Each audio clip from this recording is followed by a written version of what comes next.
আমরা বিরোধী দল দুটাকেই গ্রহণ করলাম, শপথ নিলাম। সরকারি দল একটা শপথ নিল, একটা নিল না। দেরিতে এসে তারা ব্যাখ্যা দিলেন যে এই নির্বাচনী বৈতরণী পার হওয়ার জন্য তারা তখন সবকিছু মেনে নিয়েছিলেন, এটা আসলে তারা মনের দিক থেকে মেনে নেননি। রাজনৈতিক দল কিংবা প্রতিষ্ঠানের পক্ষ থেকে জাতির সাথে যদি এই ধরনের তামসা এবং প্রতারণা করা হয়, তাহলে ভবিষ্যতে মানুষ রাজনীতিবিদদেরকে আর সম্মান করবে না, যে এদের কথার 2 পয়সার কোনো মূল্য নেই। এরা যখন তাদের সুবিধাজনক জায়গায় পৌঁছে যাবে, তখন জনগণের সাথে দেওয়া সমস্ত ওয়াদা ভুলে যাবে। আমরা বিস্মিত হলাম, জাতীয় সংসদের মতো জায়গায় দাঁড়িয়ে প্রতারণার আত্মস্বীকৃতি সাক্ষী পাওয়া গেল। লজ্জা, সামান্য হায়া শরম থাকলে এটা হওয়ার কথা ছিল না। ভালো হয়েছে জাতি চিনে ফেলছে, এখন আর অন্য কোনো ব্যাখ্যা দেওয়ার সুযোগ নেই। ওখানে যা বলা হয় কার্যকরীতে তা লেখা হয়ে যায়, ইতিহাসের অংশ হয়ে যায়, যদি এটা এক্সপাঞ্জ না হয়ে থাকে। যেহেতু এই বক্তব্য এক্সপাঞ্জ হয় নাই, কাজেই এই আত্মস্বীকৃতিও রেকর্ড হয়ে থাকলো। তারা এই সংসদে দাঁড়িয়ে বলেছিলেন জুলাই চার্টার একটা অন্তহীন প্রতারণার দলিল, আর এই সংসদেই দাঁড়িয়ে তারা আবার প্রমাণ করলেন তারাই জাতির সাথে অন্তহীন প্রতারণা করেছেন।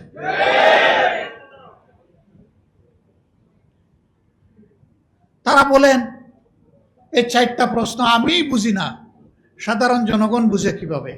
আমার প্রশ্ন হলো 4টা প্রশ্ন যদি জনগণ না বুঝে, তাইলে 31টা বুঝে কিভাবে?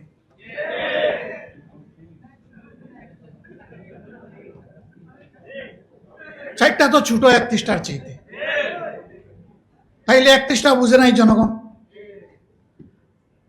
সুতরাং জনগণকে আপনারা মূর্খ বলছেন, মূর্খ। আমরা এখানেও নিন্দা জানাই। জনগণের বিবেচনাবোধের উপরে যারা প্রশ্ন তুলে, বুঝতে হবে তারা গণতন্ত্রে বিশ্বাস করে না। গণতন্ত্রে বিশ্বাস করলে জনগণের বিবেচনাবোধের উপর প্রশ্ন তোলার কারো কোনো অধিকার নেই। এই কাজটা তারা অবলীলায় করেছেন। দুঃখ লাগে, আগেই বলেছি 17.5 বছর তারাও তো মজলুম ছিলেন, তাদেরও তো বহু লোক নিহত হয়েছে, গুম হয়েছে, পঙ্গু হয়েছে, জেলে গিয়েছে। হ্যাঁ, এইটা ঠিক যে সবাই জেলে যায়নি। যারা জেলে যায়নি, গুলি খায়নি, পঙ্গু হয়নি, যাদের আপনজন কেউ শহীদ হয়নি, তারা শহীদ পরিবারের হাহাকার বুঝতে পারবে না। আমরা দেখেছি 5 আগস্টের পর যখন প্রয়োজন ছিল শহীদ পরিবারের কাছে যাওয়ার, যারাই প্রয়োজনটা উপলব্ধি করেছে তারা শহীদ পরিবারের কাছে গিয়েছে। আর কেউ কেউ তখন থেকেই নির্বাচনের দাবি তুলেছে। শহীদদের রাত তাজা রক্ত তখনও ভাসছে, মায়ের চোখে তখনও পানি নয়, রক্ত ঝরছে।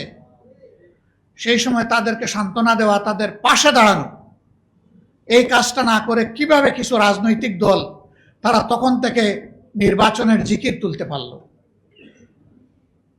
কাজেই তাদের কাছে তাদের আপন সঙ্গীদেরও রক্তের কোনো মূল্য নেই। যদি সে মূল্য থাকতো, তাহলে আগে দেশবাসীর পাশে দাঁড়াতো। নির্বাচন কার জন্যে? সরকার কার জন্যে? জনগণের জন্যে।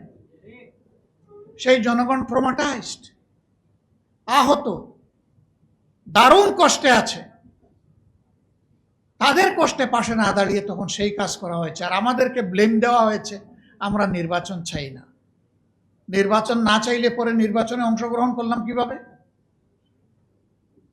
সম্মানিত বন্ধুগণ, আমরা নির্বাচন চেয়েছি, তবে আমরা নির্বাচনের নামে ষড়যন্ত্র চাই নাই। ষড়যন্ত্র করা হয়েছে, আমরা নিন্দা জানাই। ইন্টারিম গভর্নমেন্ট যাদের পরিচয় ছিল নিরপেক্ষ, দল নিরপেক্ষ, তারাও এই ষড়যন্ত্রে শরীক ছিল, নিজেরাই তারা স্বীকার করেছে। ষড়যন্ত্র করে 11 দলকে হারানো হয়েছে। তারপরে এই রায় কেন মেনে নিলাম? এখানে একজন আপা রিকনসিলিয়েশনের কথা বলে গিয়েছেন, ধৈর্যের কথা বলে গিয়েছেন, জাতিকে গৃহযুদ্ধ থেকে বাঁচানোর কথা বলে গেছে। ৭.৫ বছর পরে এই নির্বাচন নিয়ে ষড়যন্ত্রের ফসল হিসাবে যদি আমরা সেদিন রিভোল্ট করতাম, এই নির্বাচনের ফলাফল প্রত্যাখ্যান করতাম, তাহলে দেশে বিশৃঙ্খলা সৃষ্টি হলে এর শেষ কোথায় গিয়ে দাঁড়াতো কেউ জানে না। 11 দল দায়িত্বশীলতার পরিচয় দিয়েছে, কিন্তু সাথে সাথে 11 দল এটাও বলেছে নির্বাচনে এই ষড়যন্ত্রের ফল মেনে নিলেও আমরা গণভোটের রায়কে অগ্রাহ্য করতে দেব না। এ পর্যন্ত 10 থেকে 11 বার আমার কাছে ফরমাল প্রপোজাল এসেছে যে আসেন আমরা সংস্কার করার জন্য, সংশোধনের জন্য একটা সংশোধন কমিশন করি। আমাদের পরিষ্কার জবাব, সংশোধনের জন্য কোনো কমিশন লাগে না। সংশোধনের জন্য সরকারি দল ট্রেজারি বেঞ্চ থেকে বিল আনতে পারে, বিরোধী দলও আনতে পারে। সেই বিল আসবে, ব্যাটিংয়ে যাবে, আবার ফিরে আসবে, তারপরে আলোচনা হবে, আলোচনার পর ভোটে যাবে, ভোটে যদি এটা গ্রহণযোগ্য হয় তাহলে পাস হয়ে যাবে। এটার জন্য কোনো কমিশন লাগে না। এখানে সংশোধনী কমিশন করার জন্য গণভোট হয় নাই। গণভোট হয়েছে দেশের পচা রাজনীতির আমূল পরিবর্তন সাধনের জন্য, ফ্যাসিবাদের মূল কেটে দেওয়ার জন্য।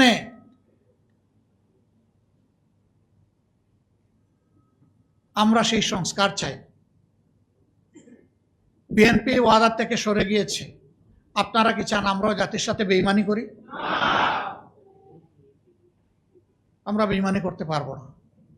আমরা জাতিকে কথা দিয়েছিলাম, আমরা সেই জায়গায় আছি এবং আমরা কনফিডেন্ট, আমরা গভীর আস্থাশীল জনগণের 70% মানুষের দেওয়া এই ভোট বৃথা যাবে না।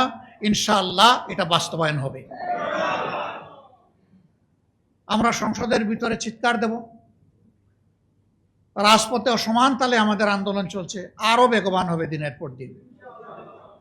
বৃষ্টি ঝড় সব কিছু উপেক্ষা করে এ পর্যন্ত বাস্তবায়ন হয়েছে। আল্লাহ তাআলার কাছে সাহায্য চাই, আগামীতেও যেন আল্লাহ আমাদেরকে সাহায্য করেন, আমাদের সমস্ত কর্মসূচি বাস্তবায়ন। এটা ঠিক, লোহা গরম হয়ে লাল হইতে একটু সময় লাগে, কিন্তু লাল যখন হবে তখন জনগণ হাতে মুগুন নিয়ে ঠিক মতোই পিঠাবে ইনশাআল্লাহ।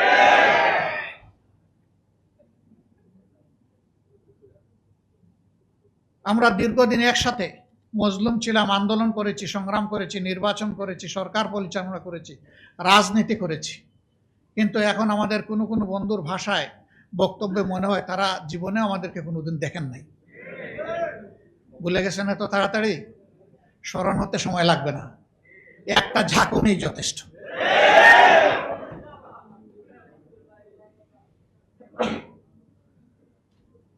আমরা বলবো আমরা মান অভিমান ছেড়ে দিয়ে জনগণের রায়টাকে সম্মান করি। সংসদের ভিতরে বলেছি যদি এটা সম্মান করেন তাহলে এই সংসদ সম্মানিত হবে, যদি সম্মান না করেন তাহলে যেখানে স্পিকারের অনুমতি লাগে না ওখানে বক্তব্য হবে। তবে হ্যাঁ, এই দেশকে আমরা ভালোবাসি, কোনো অশুভ শক্তিকে মাঝখান থেকে খেলতে দেব না ইনশাআল্লাহ। নাক কান সজাগ রেখেই আমাদের সব কাজ চলবে এবং সময় মতো জনগণের আকাঙ্ক্ষাও পূরণ হবে ইনশাআল্লাহ। আমরা কোনো ফ্যাসিবাদ নতুন হোক পুরাতন হোক মেনে নেব না, এ বিষয়ে স্পষ্ট। জেল জুলুমের ভয় দেখাবেন না। একজন তো মাথা গরম করে সংসদের ভিতরেই বলে ফেললেন এইটা না করলে ওইটা না করলে পরিণতি এমন হবে। আমরা জবাবে বলেছিলাম 55 বছর এই পরিণতি দেখে দেখেই বাংলাদেশ আজকে এই জায়গায় এসে দাঁড়িয়েছে। ও ভয় আমাদেরকে দেখাবেন না। সর্বোচ্চ পরিণতি কি? ফাঁসির তক্তা। এর উপরে তো দুনিয়ার কোনো পরিণতি নাই, অথবা একটা গুলি। আলহামদুলিল্লাহ, দেশের জন্য, জাতির জন্য, আল্লাহর জন্য প্রস্তুত আছি, কোনো অসুবিধা নেই।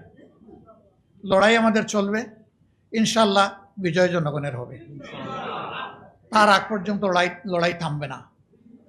আমাদের আলোচনা চলবে, কথাবার্তা হবে, ন্যায্য কাজে সরকারকে সহযোগিতা করব, কিন্তু জনগণের অধিকারের ব্যাপারে এক চুল পরিমাণ ছাড় দেওয়া হবে না। এই জায়গায় কোনো কম্প্রোমাইজ নাই, এটা চলতেই থাকবে।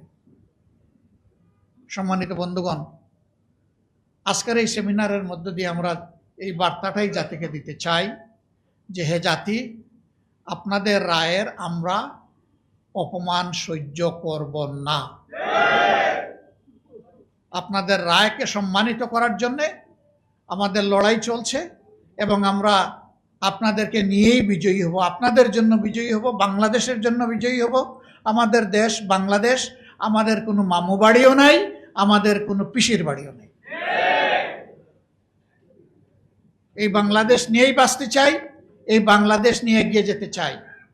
যুবকদের স্বপ্নের বাংলাদেশ তাদের হাতে তুলে দিতে চাই। জুলাই যোদ্ধাদের নিয়ে যে বাড়াবাড়ি করা হচ্ছে, আপনারা সংযত হন। সংযত না হলে জনগণের উত্তাল ঢেউ আর জোয়ারে সমস্ত খড়কুটা ভেসে যাবে।